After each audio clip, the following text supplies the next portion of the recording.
Hi, all you folks, and welcome to Kelly's Chronicles, my channel where I sit down with people who are living everyday lives and listen to their extraordinary stories hidden behind normal, quiet existences.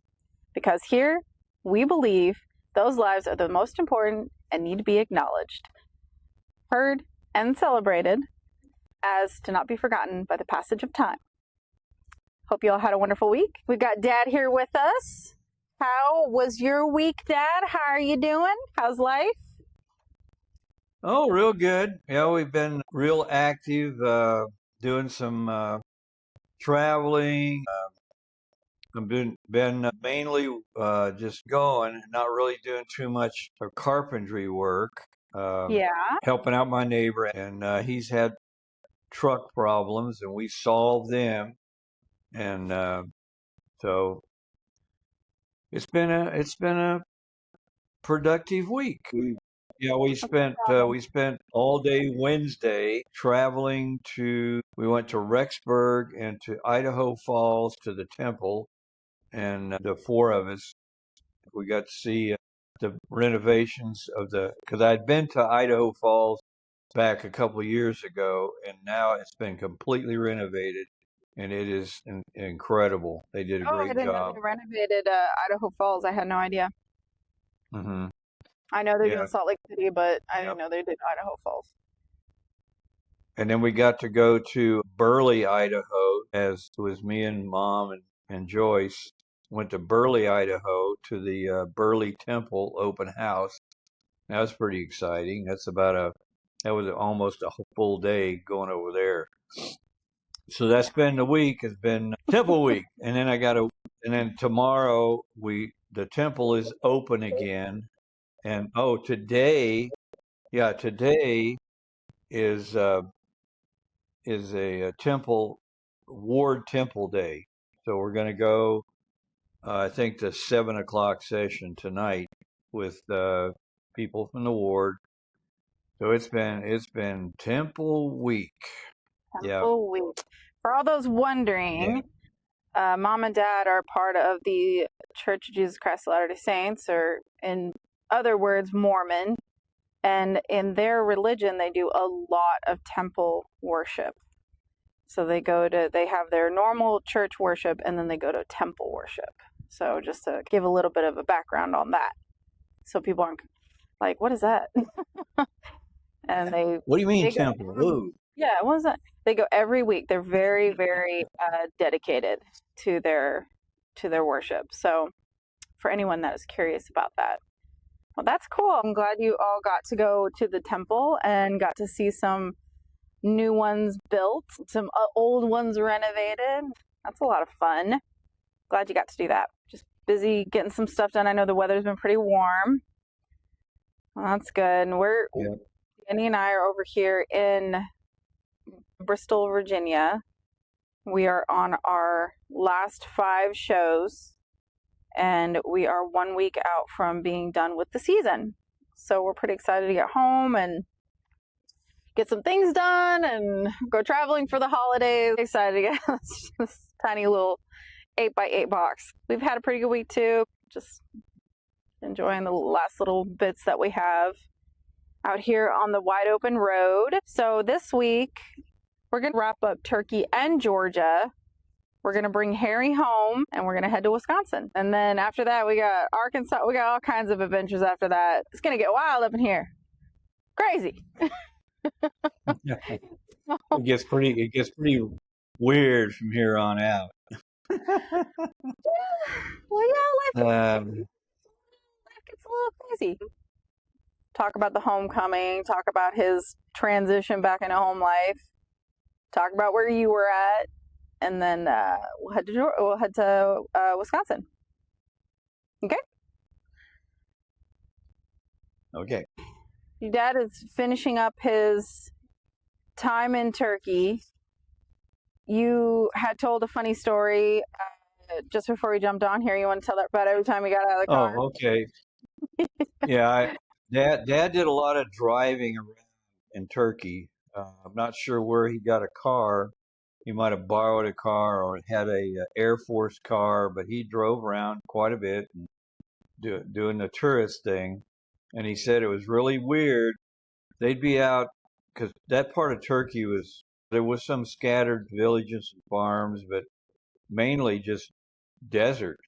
I mean, all the pictures I've got are just desert and abandoned. A lot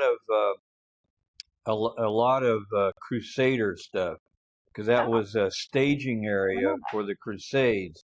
They would make their way into southern Turkey and Syria, and then they would attack from there into Jerusalem.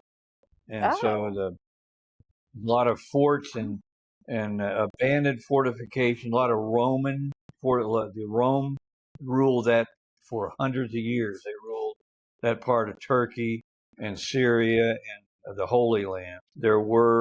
He had pictures of these Crusader forts up on top of these hills and abandoned Roman cities and stuff. And he said that was really weird. They'd be out in the middle of what they thought was nowhere, and it would be like a fort or something they wanted to take a picture of. So they'd pull the car over and start to photograph this because Dad was a big time slide guy. He loved colored slides, so he'd take Yeah. lots of colored slides. He would he was a fairly good photographer, and he would like sit there and like compose what he wanted to take. And he said all of a sudden they'd be surrounded by Turks, mainly kids. They just come out of nowhere.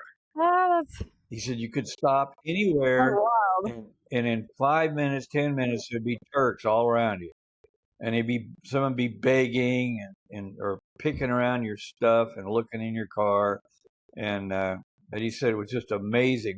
He didn't know where they came from, but they would Yeah. show up, They're like, and hey, get here. he said, "Oh, yeah, we pulled over for 5 minutes and there's Turks everywhere."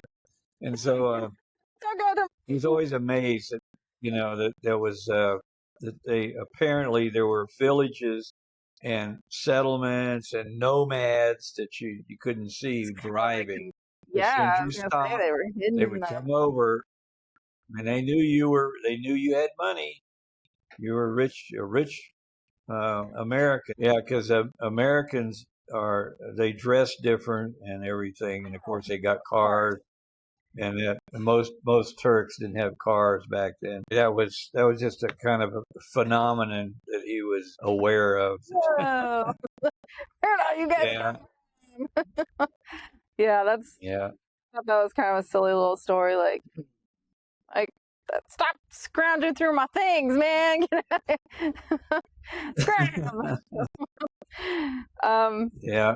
yeah, Grandpa, that was definitely probably a really interesting experience over in Turkey. So he's in Turkey, gets orders. Hey, it's time to finally go home. You're done. Your dad comes back from Turkey. Now, was your mom pretty excited to see him? Was there a really nice reunion, or was he just like, "Hey, I'm home"? Eh. You know, honestly, I don't remember being too excited about him coming back, and Man, I'm not sure. I think Mom was there. They were typical '50s parents. yeah. They didn't show much emotion. They didn't tell each other they loved each other, and there's no huggy kissy stuff most of the time. It was very subdued. Their relationship was very private, and it Mm-hmm. wasn't an observable, I guess, overt affection for each other. That just wasn't the way things were in the '50s. It was a different world, and I can't really remember being too excited about him coming back. I knew that we were going to have to move. I wasn't happy about that. I loved Georgia. Mm, I had gotten to where I really fit in, and I had friends, and I just had that freedom because Mom really never put any restrictions on me. I'm not sure. I just had a lot of freedom. I could pretty much yeah. go and do whatever I wanted to go and do because I had that. I was working. I was a young teenager, and I was working at the Air Force Recreation Center at Twin Lakes, and I was You didn't tell us. becoming a very yeah, I was becoming a very good water skier. I had just yeah, there was I didn't know you they had water a skied. oh I was good. I had gotten what happened was the recreation center it only had one airman that was stationed out there, and he issued the boats and the skis and life vest and all that. And so I helped him to run the place. I would clean the skis, clean the boats, and then for as payment, I never got any money. My payment was Mm. time, the time behind the towboat. So he had friends that would come out and rent boats, and he would say, "Hey, I owe this young man a couple hours of ski time, so would you mind being a towboat for him?" And they would always say yes because he was the boss. So so I got a lot of time, and the lakes were full of alligators. There was Oh, lots of alligators in the lakes, and they used to say, "You're not water skiing. We're trolling for alligators." And yeah, I got to be uh, in the last summer I was there. I started slalom skiing, how's that? where I never could get up on one ski, but when I got up, I'd drop a ski and then slalom ski, and I got where I could. I was pretty good, and slalom That's skiing is awesome. that's the that's the apex of water skiing. Getting up, or I guess barefoot skiing, but slalom skiing was a hoot. I loved that, and I got pretty good. So I knew that Dad was getting orders. You always if you're a dependent in the military, a dependent is a spouse or a child of an active duty airman. And if you're a dependent in the Air Force, you know what's coming. You See, know they that would you with you. know that your dad's time is about your father or your mother. Sometimes your mother's in the Air Force. When dad's in the Air Force, you know that you're going to get orders. And Did they send there was orders some to the really, house? really no, no. He would No. get them at work. Yeah, he Oh, would get okay. them at work. They would. Yeah, and there was some really horrible Air Force bases. Terrible. I mean, just it broke families up and tore children away from their parents. It Oh was my awful. gosh. Some of these bases because this was in the Now, middle of why the is that? Cold War.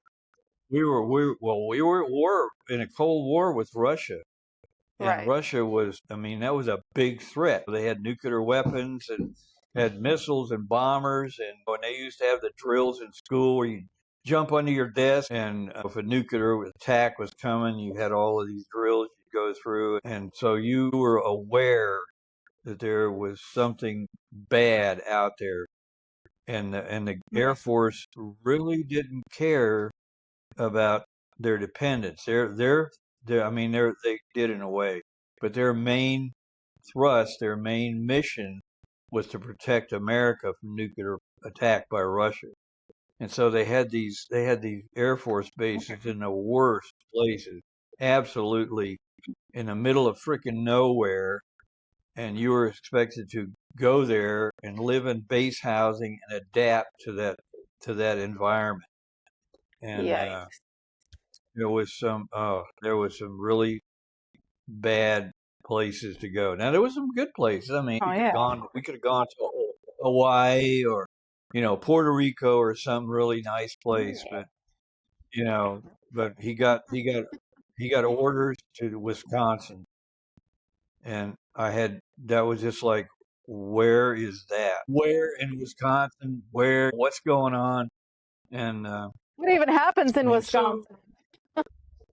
yeah, because I was at that time I'd spent 5.5 years in Georgia. I was a true blue, dyed in the wool Georgian. I I Completely couldn't adapted. identify with.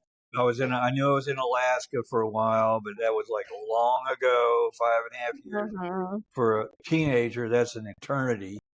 Yeah. And Dad was gone for a year and a half. That was an eternity. I mean, a year to somebody who's like 12, that's Forever. 1/12 of their life.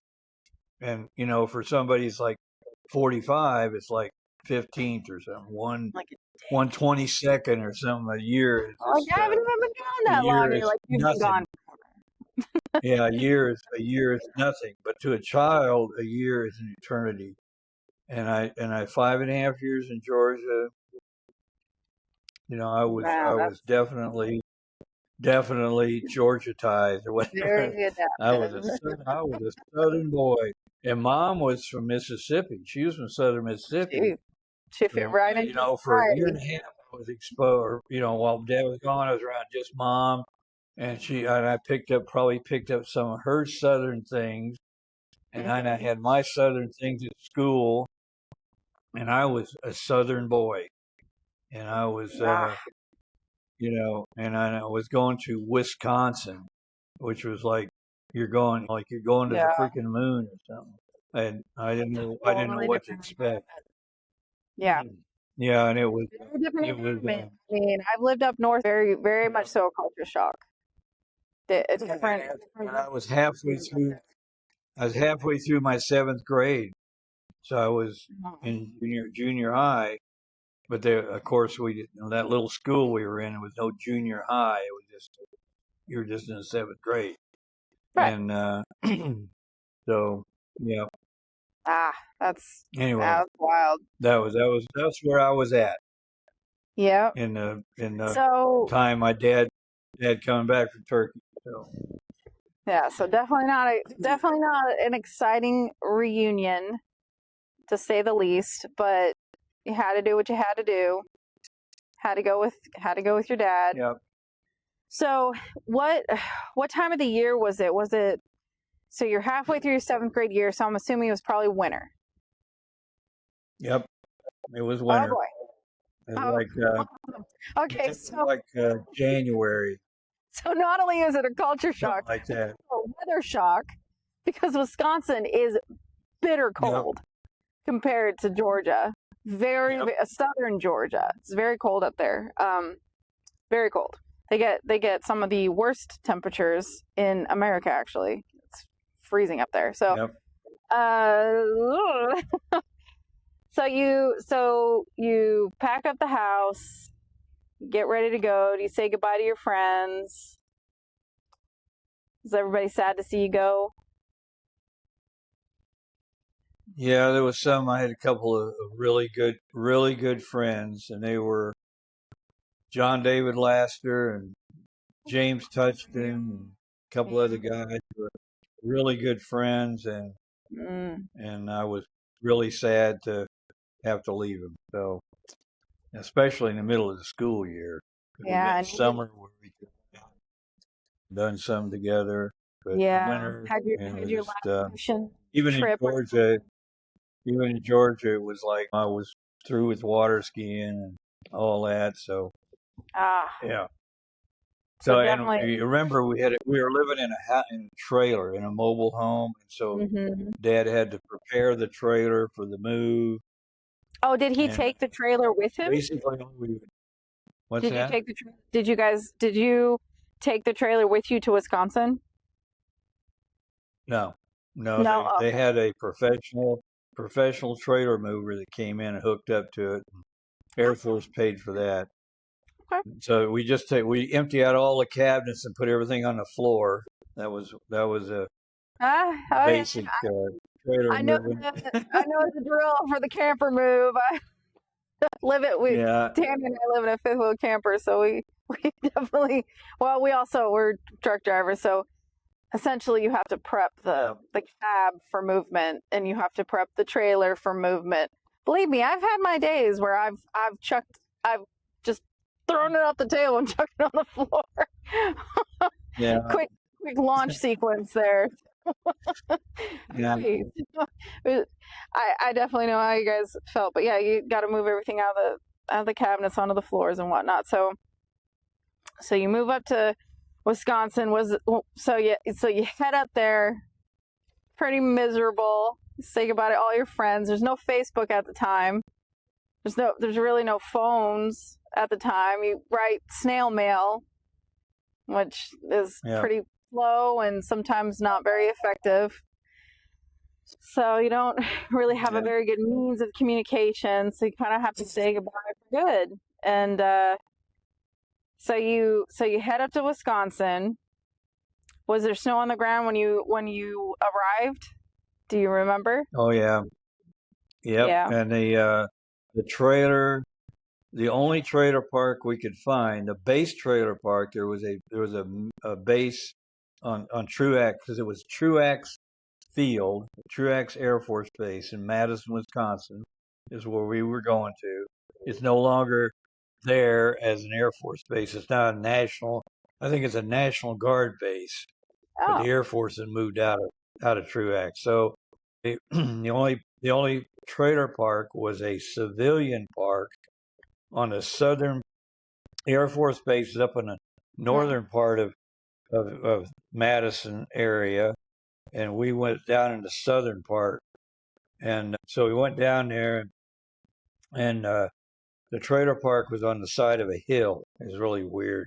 Had all these trailers just kind of, it had like little pads up the side of this hill, and we stuck our trailer in one of these pads, and it was probably already below zero at night.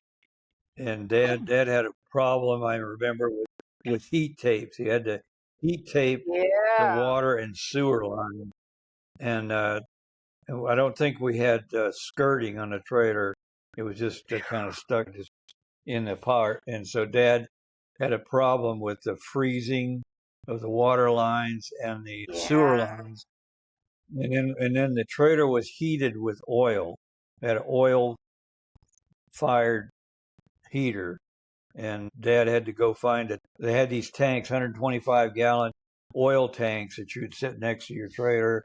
Had to go find one of those and get everything all hooked up. And he was a busy boy trying to get everything going, and in sub-zero weather.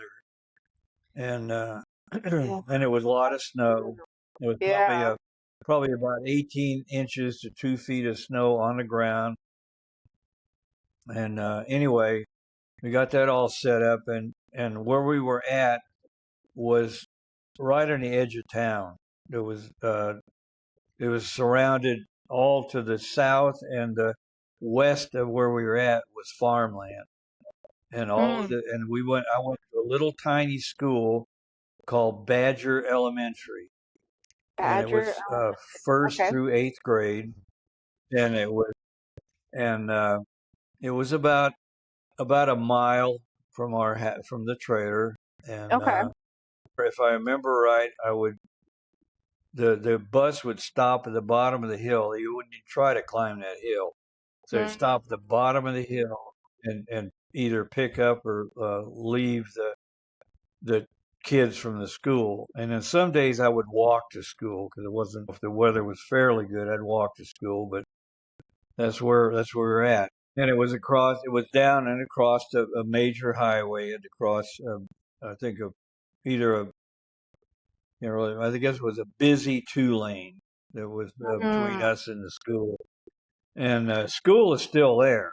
I've been back to Wisconsin, back to Madison, and Badger Elementary is still there in a different building, but it still exists as a separate school.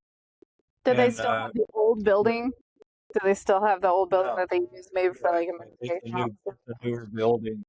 Yeah, it's a newer building and a bigger building because now that area is all built up. It's all track homes and shopping centers and highways. And as a matter of fact, the Madison has a ring road, an interstate bypass ring road that goes all the way around the whole city, and that area now is inside the ring road. And so you know anything about that, these bypasses, boy, they just builds up inside the bypass.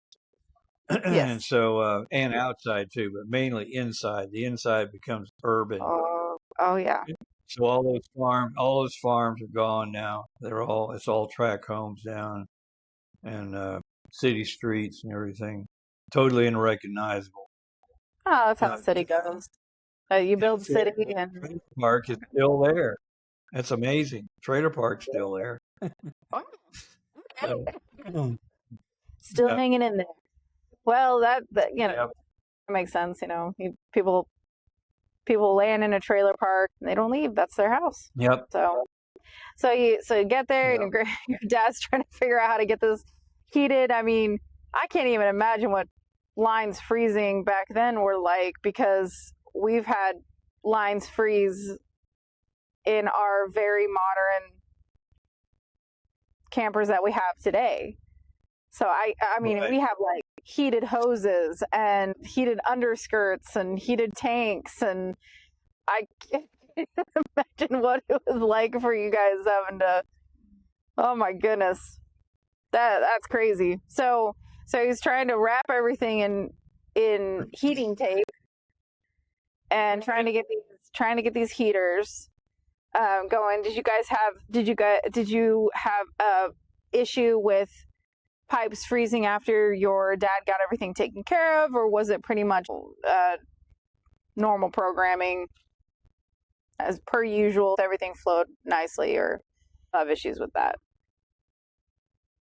Yeah, I mean, it was, we would have intermittent problems. I mean, every once in a while, somebody that wasn't wasn't totally wrapped and insulated would freeze because it would get down in the wintertime. You have to understand that was continental climate, and it would get down to 40 below zero. We had one stretch Yeah. where we went for 3 months, 90 days. The warmest day was 20 below zero. Oh my gosh. That was it. That was like the Oh, warmest day, warmest day was 20 below. Every night would get down into the 40 below zero, 40 to 50 below, or not. It never got to 40. I think 44 below was the coldest, but that was the coldest night of the coldest day was 40 what did what did below. And you what did you all do? How did you survive that? Because even nowadays, that's difficult for people that are living in campers. yep, Did you ever have any pipes burst? Like, was there flooding? Did you get they call it the poop mound in the black tank, where it's all frozen and there's really nothing you can do about it? What would you do for 3 months? I can't even imagine. I can't even imagine. yep, Did you stay warm? yeah. It was we well we had that oil fired furnace, and it was running constantly. I don't think it ever shut off for months. We had jealousy windows on the trailer. You had back then that was a big thing on trailers, were jealousy windows, which is slats of glass overlapping on the window, and they don't really seal that well. So Mm. Dad would put plastic or something. I'm not real sure all of the things he did, but he would try to seal those jealousy windows so you could, you wouldn't have 20 below zero weather coming into the trailer. And yeah, it was definitely Dad was the one that suffered the most, and bless his heart, he he was a great man. Yeah. He put up he put up with a lot to be in the Air Force. It was because he wasn't getting paid that much. He was just he was an E5 or E6 at the time, and I would venture to say he was probably making about $300 a month. That was probably his pay. That's rough. And $300 a month. Wow. but this was That's the a lot. late '50s, so $300 went a lot further than it does now. It did. That's still not a lot. That's still not a lot of money. That's still not a lot of money for being in the service of your country. You had to be very tough living in Colorado, especially in the times that he lived. It was not his first rodeo, as they say. Thank goodness he was prepped for that. And yeah, he went through a lot. Try to make sure that you and your mom were safe and warm, and making sure that trailer was prepared for the horrible weather that you all had to go through. That's Siberian weather right there. Goodness gracious. Um, Yep. we just, I cannot even imagine. They have all season trailers. Like our camper is an all season camper. You can have it in any kind of weather, but it has heated everything. So, wow, I could not imagine. So you get to Wisconsin. Your dad goes through this, getting the house prepped, ready to go. How was your first day of school? You walk into the classroom. Everyone's like, "Who's this?" You know. Yeah. December or January of, let's see, I got to think here for a minute. It was 19, would have been been about 1958. Okay. And yeah, and the first, and I go to this little school, and I walk in, and it was you have to understand that this was uh, well, it was like two different kinds of people in this little school. There were Mennonite communities around the school, with the Amish Mennonite. So these kids were clean cut, like farm kids, and Mm, Mennonites, pretty strict in their dress and demeanor. very. And then there was a distinct difference between them and the other kids. The other kids were thugs. I mean, these were like juvenile delinquents, and What? I'm not sure why, but there were. I mean, there were some really marginal kids in this school, and they were, Man. and they. I'm not sure. I don't think they came out of the trailer. Some of them might have come out of the trailer park, but Trailer maybe park they were just thugs, like, huh? I don't know. I don't know. I'm not sure why, because it was like one kid in this class was this was seventh grade. He was 16 in the seventh grade, and he was a fully grown human. I mean, he was like 6 foot My tall, and had gosh. this, and they were all greasers. They all had the ducktail, greasy Yeah, hairdos, I'm just looking back and there. yeah, and the white t-shirts with the cigarettes rolled up in the sleeve. I mean, it was like grease. And they saw that when I came into class, it was like they saw me as it was a predator and a prey, and I was the prey. And one thing that happened the first day I was there, I was sitting in class, and the teacher goes, Charles, do you have a study buddy? And I That's hesitated for a second, and I said, yes, ma'am, that's Wayne McCord. And the whole class cracked up. They couldn't. oh. And then about after lunch, I raised my hand. Teacher said, "Yes, Charles. What do you want?" And I said, "I got to go to Wee Wee. Can I go?" No, I think I said, "I Oh. need to go Wee Wee."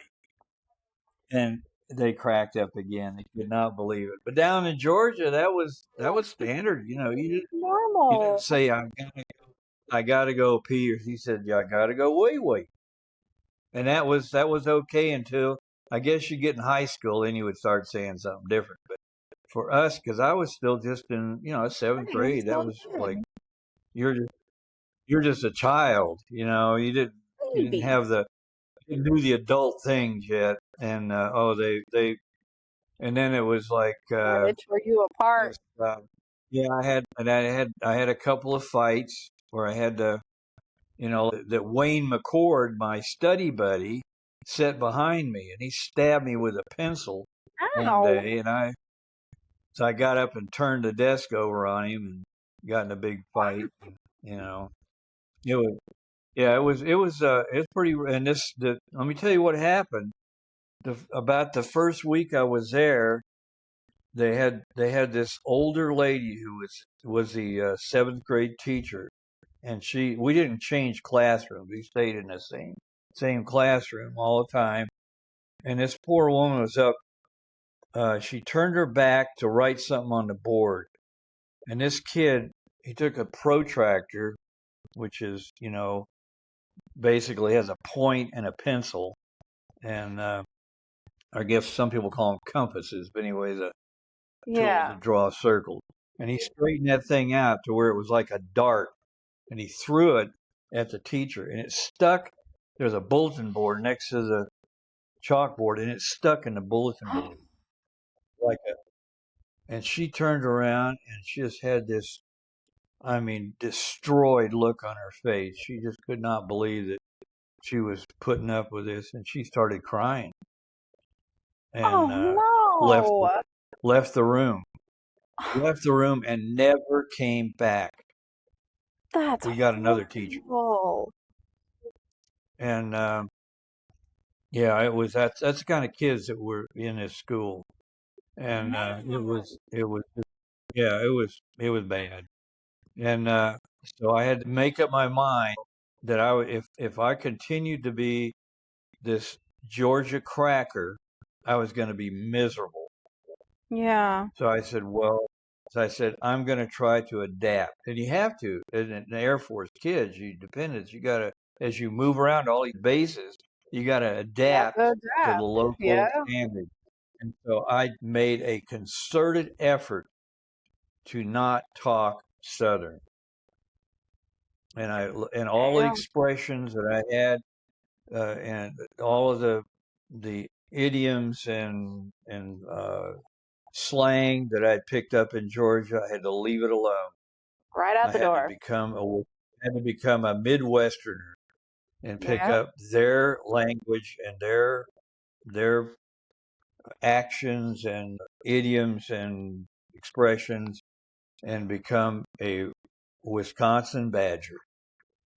So Adaptability. I'll tell you what. yeah, and It so I did. saves I did. it Actually, saves because I spent let's see, about 4 years in Wisconsin. Mm. Yeah, So you from the time spent quite a good halfway chunk through of my time there. seventh grade until halfway through my junior year of high Mm. school. So I had 2.5 years Wow. of high school and a year and a half as pre-high school, and so it was about 4.5, 5 years, something like that. And Something I like and by that. the time I left Wisconsin, I was Wisconsin. I left most of my southern stuff behind me, and it was a survival tactics. What it was. Oh, You absolutely. either you You adapt have and to or survive you and know, adapt. or they would I would have been. I mean, there was like fights all the time, and I got some pretty good fights, and you know We will talk about those so. next time. Definitely. I'll make a note of that. I want to hear about these fights. Oh, okay. Well, we're out of time. We're out of time for the day, so we'll pick back up where we left off next week, and we'll definitely start diving into Wisconsin, and then we'll head over to Arkansas. And I even have some really good memories of stories that you told from when you were at high school in Arkansas. You did some crazy stuff in Arkansas. It's gonna be fun. But thank you everybody for Okay. joining us this week. We appreciate it over here on Kelly's Chronicles. Please comment, like, and share with your friends and your family. We like to sit on here and just tell stories and share about an extraordinary life that's been lived. Thank you so much for including us in your lives. We hope that you have a wonderful week, and please be careful out there and join us next week.